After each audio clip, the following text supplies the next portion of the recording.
I thought my marriage was unshakable, but one night, a single sentence from my wife shattered everything I believed in. What followed wasn't just a betrayal, it was a battle that would test my limits, change my life, and uncover truths I never wanted to face. I didn't see it coming, not even a little bit. There I was, sitting at the dinner table, enjoying the stillness after a long day, when my wife, Sarah, looked me straight in the eye and said she was going out to dinner with a colleague. At first, it sounded innocent enough. I mean, dinner with a colleague doesn't exactly scream trouble, right? But something about the way she said it didn't sit right. This wasn't just a casual work dinner, it was a date, a full-on, no-holds-barred date with some guy from her office. And the way she casually dropped it into conversation, like it was no big deal, hit me like a ton of bricks. Let me take you back a bit. Sarah and I got married when she was just 22. We were young, naive, and, to be honest, probably in over our heads. She was pregnant, and we thought tying the knot was the natural next step. Looking back, I can't help but think how much more put-together young couples today seem compared to us back then. Still, at the time, it felt right. And to be fair, the early years weren't bad. They were good, even. After the wedding, I poured myself into building my career. Numbers were always my thing, and I found my niche in investing. Over time, I turned my small venture into a thriving business, and we became more than comfortable. I gave Sarah and our family a life many would envy. But no amount of success could prepare us for what was coming next. Our son was born, a beautiful baby boy, but he was sick, very sick. Watching him fight through endless treatments and hospital stays, knowing that no amount of money or doctors could truly save him, was a kind of helplessness I wouldn't wish on my worst enemy. He fought bravely for years, but in the end, we lost him. It shattered us.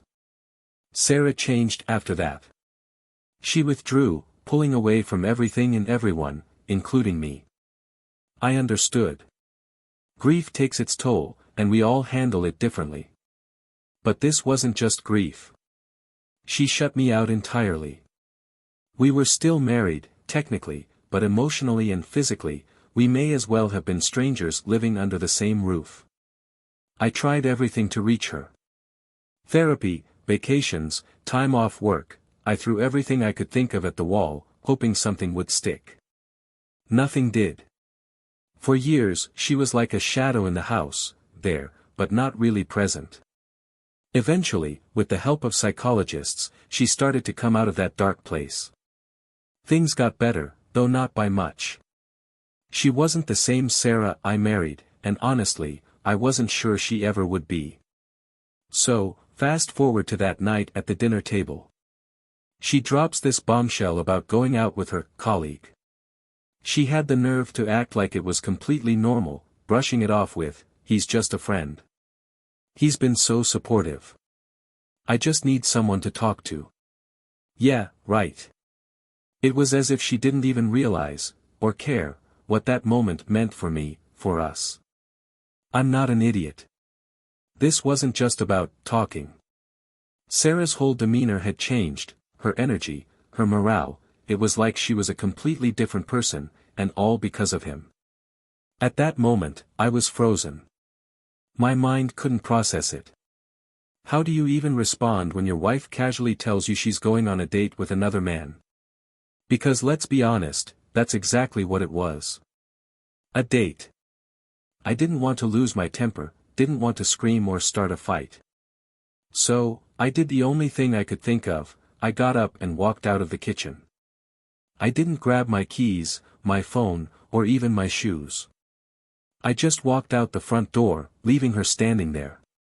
Her voice followed me, desperate and pleading. "Wait," she called, her footsteps close behind me. "It's not like that. Please, just listen." But I didn't want to hear it. What could she possibly say to make this okay? That it wasn't a betrayal? That this was somehow normal? My mind was racing as her words blurred together, each one cutting deeper. She begged me to believe her, swearing up and down that it wasn't cheating. "He's just a colleague," she said, her voice trembling. "You're making this out to be worse than it really is." And then she said the thing that made my stomach turn. "He's helped me feel alive again. You don't understand how much I've needed this." Needed what, exactly? A dinner with someone who wasn't me? A connection with another man? I didn't say a word. I couldn't. The anger and hurt were boiling over, but I knew better than to let it out right then and there. One thing was crystal clear: no matter what I said, if I told her not to go, she'd still go. That's just who Sarah is. She's always been the type of person who goes after what she wants, no matter the cost. And the problem? She never stops to think about how high the price might be for everyone else. I knew I couldn't just let this go. Not this time. Over the years, I've put up with a lot, but this crossed a line I couldn't ignore. If she wasn't going to give me the truth, I was going to find it myself. I called up an old friend, someone with the right kind of connections. The kind of people who can dig into someone's life and uncover everything there is to know.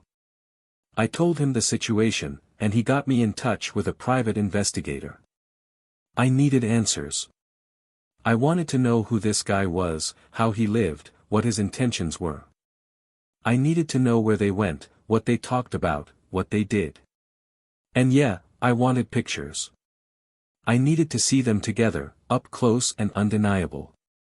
Because deep down, I already knew the truth. This wasn't just about dinner. I could feel it in my gut: something wasn't right. I wasn't about to sit back and let my life crumble without knowing exactly what was going on behind my back. That's where things stood. I had hired the private investigator, and now I was waiting. Waiting to uncover who this man was, what my wife was really up to, and, most importantly, how I was supposed to deal with it all. And yeah, I know what some of you are thinking: why didn't I just confront her on the spot? The truth is, I've learned a thing or two over the years. Sometimes, you've got to play the long game. You wait, let the truth come to you, and when it does, you strike back with everything you've got. For now, patience was my weapon. This was just the beginning. The investigator didn't waste any time. A few days after I gave him the green light, he came back with the first pieces of information. The guy's name? Bob. Of course it was Bob. It's always some guy with a boring, regular name, right? But don't be fooled by that. Bob wasn't just some nobody. He had a family, a wife and 2 kids. He worked a decent job, lived in one of those suburban McMansions with the white picket fence, probably had a dog running around the backyard, the whole picture-perfect life. But you know what they say about appearances: the shinier the surface, the more cracks underneath. Bob wasn't any different, and I was going to find out exactly what he was hiding. The investigator didn't just scratch the surface, either. He dug deep, giving me a detailed breakdown of Bob's life. I got everything: his home address, the schools his kids went to, what his wife did for work, even the kind of car he drove. It was all laid out in front of me, like some dossier on the guy who, apparently, was so supportive of my wife that she felt the need to dress up and meet him for dinner. I spent a long time staring at Bob's photo. At first glance, he looked harmless, a regular, middle-aged guy who seemed like he'd rather be sitting on his couch watching football than sneaking around with someone else's wife. But looks can be deceiving, and I wasn't about to take anything at face value. No, this wasn't just some innocent guy lending a shoulder to cry on. There was more to Bob than met the eye, and I was determined to uncover every last detail. I wasn't naive. I knew Sarah wasn't telling me the full story. Whatever she said, it wasn't the truth, and I wasn't about to sit around waiting for her to come clean on her own. So, I started making plans. When you've got the kind of resources I do, you can make big things happen. Money wasn't an issue. This was about my pride, about uncovering the truth and serving up a little well-deserved justice. My next move? It required a certain kind of person. I knew exactly who to call. I reached out to an old friend, let's call him Mike. He's the kind of guy with connections in all the right places, someone who knows how to get things done discreetly. Mike owed me a few favors from way back, and when I told him what was going on, he didn't hesitate. Within hours, he had a lead, someone who could help me execute my plan perfectly. The woman he found was, well, exactly what I needed. She was young, 27 or maybe 28, with long blonde hair, legs that seemed to go on forever, and a face that could stop a man in his tracks. The kind of woman who could make someone like Bob forget all about his suburban family life and that shiny picket fence. When Mike showed me her photo, I didn't even have to think about it. I gave the green light right away. She was perfect for the job. And yeah, I know what you're probably thinking. You've got a pretty good idea of what she does for a living, but let's just say she's very professional. I'm not going to spell it out here, this is Reddit, after all, and I'm not looking to get my post flagged for inappropriate content. Let's leave it at that. With her in the picture, the plan was coming together. But I wasn't stopping there. If I was going to pull this off, I needed to cover all my bases. That's why I also put someone on Bob's tail. I didn't just want to know about Sarah's connection with him, I needed the full story. Where he went, who he saw, what he did when he wasn't with her, I wanted every piece of the puzzle. The private investigator was still digging up dirt, and the woman was ready to make her move. Everything was lining up perfectly. I was confident Bob would slip up eventually, guys like him always do, and when he did, I'd be there, armed with all the evidence I needed. But just when I thought I had everything under control, the whole plan nearly unraveled. It was the day before the supposed meeting between Bob and the woman. I was keeping my cool, acting like nothing was going on behind the scenes. Sarah and I were sitting in the kitchen, and I was playing it calm, even casual. Then, out of nowhere, she looked up from her phone, as nonchalant as you like, and dropped a bombshell. "I've been thinking," Sarah said suddenly, breaking the silence in the kitchen. "I'm not going to meet Bob tomorrow after all." For a second, I couldn't even process her words. She wasn't going. After all the effort I'd put into this, after I had everything set up to catch her and Bob red-handed. What the hell was going on? My mind was racing, but I forced myself to stay calm, to keep my expression neutral. "Oh?" I asked, doing my best to sound casual. "Why not?" She hesitated, avoiding my eyes. Then she said, "I just changed my mind. I don't think it's appropriate. Instead, I'm going to meet up with a friend. We're grabbing dinner at that new restaurant downtown." I stared at her, trying to read between the lines. My gut told me something was off, but I couldn't risk showing too much interest and making her suspicious. So, I nodded and gave her the impression I was fine with it. "Sounds nice," I said, forcing a smile. But deep down, I wasn't buying it. Not for a second. There was no way I was calling off the private investigator or the woman I'd hired. Whatever Sarah was up to, whether it was with Bob or someone else, I was going to find out. She could change her plans, spin the story however she wanted, but at this point, I had too much riding on uncovering the truth. And then the first report came in. The investigator sent me a photo. It showed Sarah, sitting at a table in that fancy downtown restaurant, with Bob.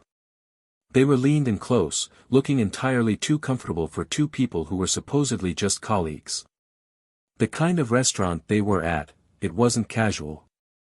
It was the type of place Sarah and I used to go to when things were good between us, the kind where you don't go unless the night means something. But that wasn't the part that set me off. No, it was the next photo that hit me like a punch to the gut. The second picture showed Sarah and Bob kissing. Right there in the middle of the restaurant, in plain view, like they didn't have a care in the world.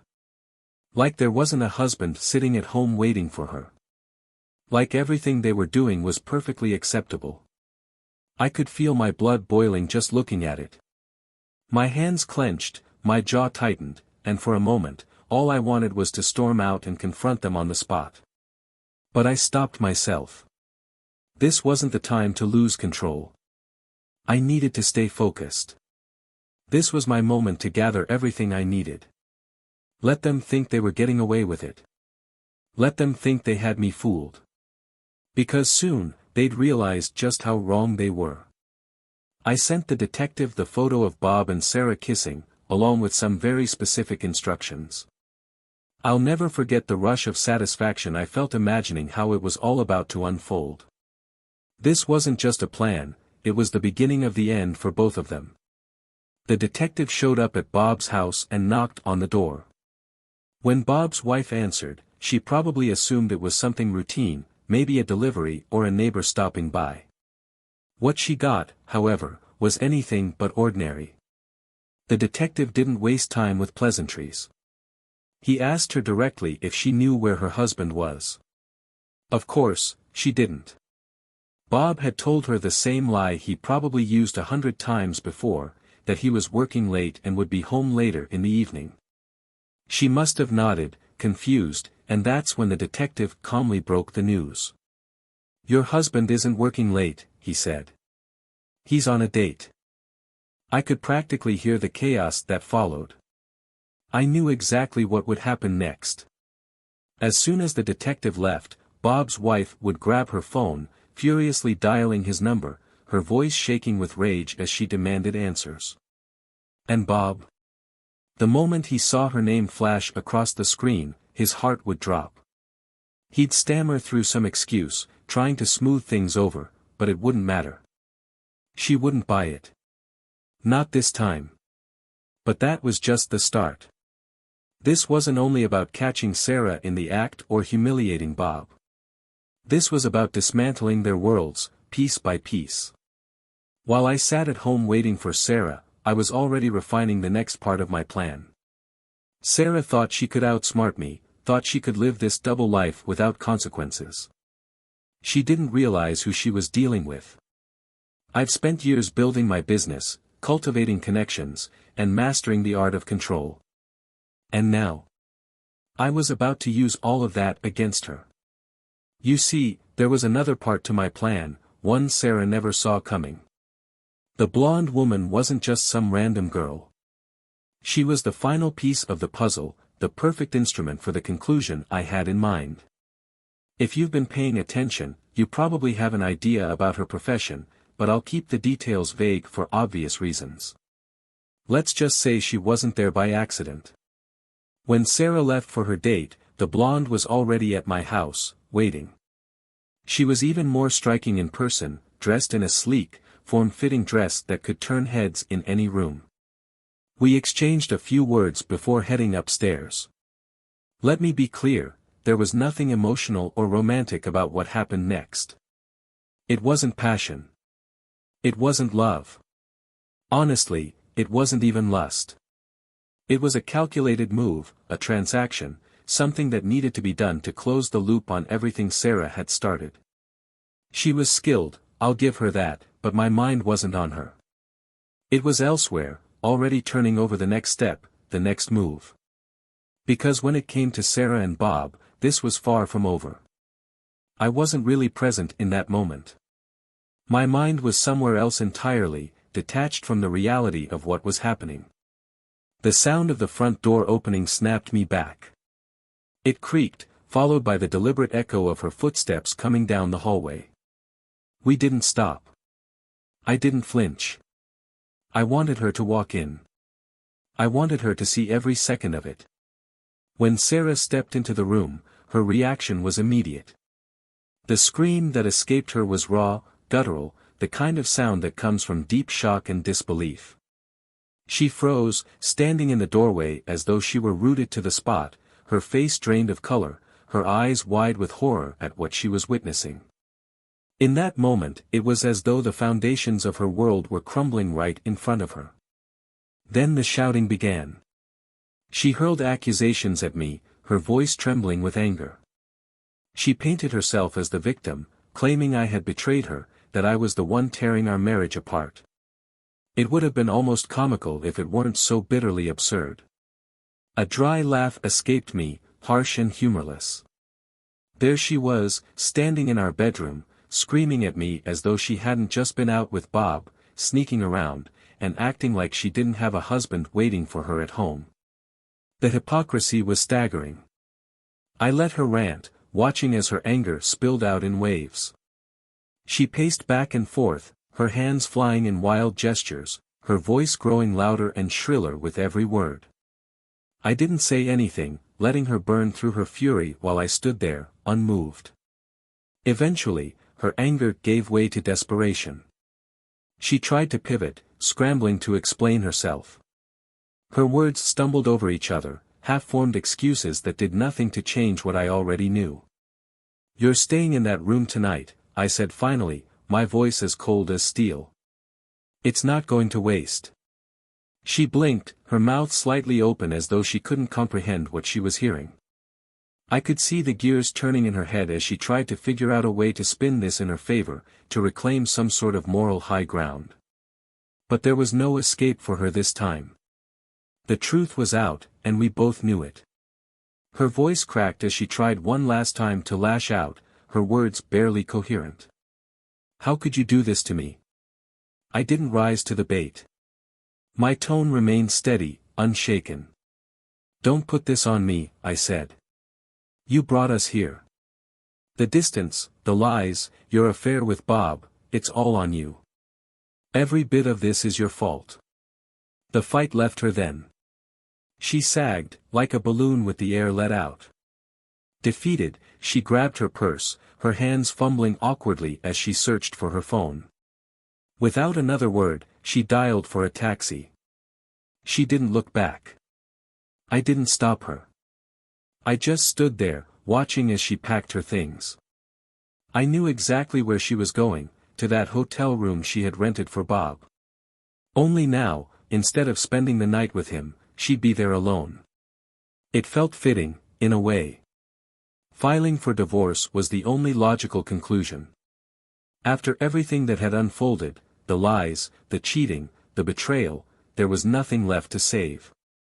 I wasn't interested in her excuses, her tears, or any feeble attempts to rewrite the narrative. As far as I was concerned, our marriage had ended the moment she chose to step out with Bob. Everything after that was just tying up loose ends. I didn't waste any time. I hired the best lawyers money could buy, no half measures. I wanted everything done efficiently and on my terms. The first thing I did was block her on every form of communication. No calls, no texts, no emails. If she needed to reach me, she could go through my lawyers. I wasn't interested in hearing her apologies or explanations, there was nothing left to discuss. The moment she walked out to that hotel, whatever care or concern I still had for her disappeared. We were done.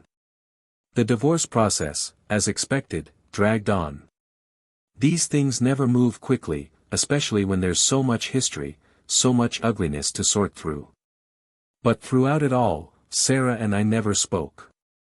Not once. Every interaction was filtered through our respective lawyers. On the rare occasions we were in the same room, like during court hearings, we barely acknowledged each other. I'd glance at her briefly, and there she'd be, sitting on the other side of the courtroom, trying to maintain some semblance of composure. But it was a facade. I could see the cracks. She was unraveling under the weight of everything, struggling to hold on to whatever dignity she thought she had left. This wasn't the Sarah I had married. The woman sitting across from me was a shadow, someone desperately grasping at straws, trying to salvage a situation that was beyond repair. My lawyers were relentless. They tore through her claims, leaving her with nothing to stand on. Day by day, I could see the toll it was taking on her. The fire she tried to bring into this fight burned out fast. By the end, she looked defeated, humiliated. She went from fighting me tooth and nail to barely showing up to the hearings. I think, deep down, she knew she couldn't win. And then, finally, the day came. The judge handed down the final ruling, and it was everything I had hoped for. It felt like an enormous weight had been lifted. Sarah. I don't know what she felt. Honestly, I didn't care. She was a chapter one had closed for good. The moment I walked out of that courtroom, I didn't look back. All I knew was that I had won. I had taken everything from Sarah, just as she had tried to take everything from me. In the end, she was left with almost nothing. On that final day in the courtroom, I didn't say a word to her. There was nothing left to say. The door on that chapter of my life had finally, completely closed. As I walked out, I didn't look back, and I haven't since. But here's the thing, even with all of this behind me, there was no real satisfaction. Sure, I'd come out on top. I'd taken almost everything, dismantled her lies, and stripped away the facade she'd been hiding behind. But the scars? Those didn't disappear. The memories of what we had, what we lost, still lingered. No courtroom victory could erase that. The first few months after the divorce were rough. I won't lie about that. I thought that once the dust settled, I'd feel a sense of relief. I thought that, winning, would make me feel whole again. But the truth is, nothing really prepares you for the aftermath. You can't just erase years of history, undo the emotional scars, or lift the weight of everything all at once. There's no magic moment where everything clicks back into place. That said, I made it through. Slowly, steadily, I rebuilt. I won't pretend that money solved all my problems, but I'd be lying if I said it didn't help. Having financial stability made it a little easier to focus on picking up the pieces and moving forward. Therapy helped, too. At first, I resisted the idea. Sitting in front of a stranger and spilling my guts wasn't something I wanted to do. But I took the plunge, and it worked. I learned to let go of the anger and bitterness I'd been carrying. That weight? If you don't deal with it, it eats you alive. It wasn't an overnight transformation by any means, but it was progress. Now, I'm in a good place. A better place than I've been in years. My life is simple. Quiet. And right now, that's exactly what I need. I'm not looking for anything new. Relationships, love, they don't feel like something for me anymore. I don't trust the idea of letting anyone get that close again, of giving someone that kind of power over me. People say you shouldn't let one bad experience define you, and maybe they're right. But this wasn't just one bad experience. This was my whole world collapsing. For now, I'm okay with where I am. Maybe that'll change one day. Maybe I'll find a reason to believe in love again, or maybe I won't. Who knows what the future holds? But today, I'm focusing on me. I've earned this peace, and I'm not willing to trade it for uncertainty or heartbreak. If that means staying single, so be it. For the first time in a long time, I feel like I'm truly in control of my life. And that's more than enough. So yeah, I'm doing well. Better than I've been in years. And if that means staying single, staying focused on myself, then so be it. I've earned this peace. Months passed, and life started to settle into something resembling normalcy. Therapy had helped me confront my feelings, my anger, and my hurt. I was rebuilding, brick by brick, and it felt like I was finally moving forward. But sometimes, when I was alone at night, I'd wonder if there were still pieces of the story I hadn't uncovered. It turned out, there were. One afternoon, I received an email from an unfamiliar address. At first, I assumed it was spam and nearly deleted it, but something made me pause. The subject line read, "I think you should know the truth." Curiosity got the better of me, and I clicked. The email was short, almost cryptic. It was from someone claiming to be a friend of Bob's wife. Apparently, my actions had set off a chain reaction I hadn't anticipated. After confronting Bob about his affair with Sarah, his wife had gone digging into his past. What she found had destroyed not only their marriage but also his career and reputation. The email didn't go into detail, but it contained a link to a private forum. Against my better judgment, I clicked it. What I found left me stunned. It was a thread full of testimonies and accusations against Bob. As it turned out, Sarah wasn't the first woman he'd had an affair with, far from it. He had a history of manipulating and seducing women in his workplace, using his position of authority to exploit them. His pattern stretched back years, and now, thanks to his wife's investigations, those women were coming forward. The more I read, the angrier I became, not just at Bob, but at Sarah as well. She had been one of many, another name on his long list of conquests. For all the chaos she had caused in our lives, she had been nothing special to him. Just a fleeting distraction. But this wasn't my fight anymore. Bob and Sarah had made their choices, and now they were paying the price. I closed the tab, deleted the email, and made a decision. I wouldn't let their mess drag me down any further. Still, the universe seemed to have other plans. A few weeks later, I ran into Sarah. It wasn't planned. I was at a coffee shop, minding my own business, when I heard someone call my name. I turned and saw her standing there, looking far different from the composed, confident woman I had once known. She looked worn down, almost fragile. Her hair was pulled back in a loose ponytail, and there were dark circles under her eyes. She hesitated for a moment, as if unsure whether to approach me, but then she walked over, clutching a takeaway cup in one hand. "Can we talk?" she asked, her voice barely above a whisper. I didn't owe her anything, not my time, not my attention, but something about the way she stood there, shoulders slumped, made me nod. We sat at a corner table, the silence between us heavy. "I just wanted to say I'm sorry," she began. Her hands trembled as she spoke. "For everything. For what I did to you, to us. I know I can't undo it, but I've been doing a lot of thinking, and I needed you to know that." Her apology felt genuine, but it didn't change anything. I thanked her for saying it, but I made it clear that forgiveness didn't mean reconciliation. "You broke something in me, Sarah," I said, my voice steady. "And while I've been working on fixing it, I can't let you back into my life. I hope you figure out who you are and what you want, but it won't be with me." She nodded, tears welling up in her eyes. We sat there for a few more minutes before she left, disappearing into the crowd. For the first time since this all began, I felt closure, not from her apology, but from realizing that I had truly moved on. Life continued, and with time, I found joy in the little things again. New hobbies, new friends, and a sense of freedom I hadn't felt in years. The experience had changed me, no doubt about it.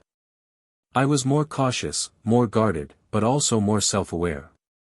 One day, I might open my heart again. Maybe I'll trust someone enough to let them in. But for now, I'm focused on living for myself, embracing the peace and stability I've fought so hard to reclaim.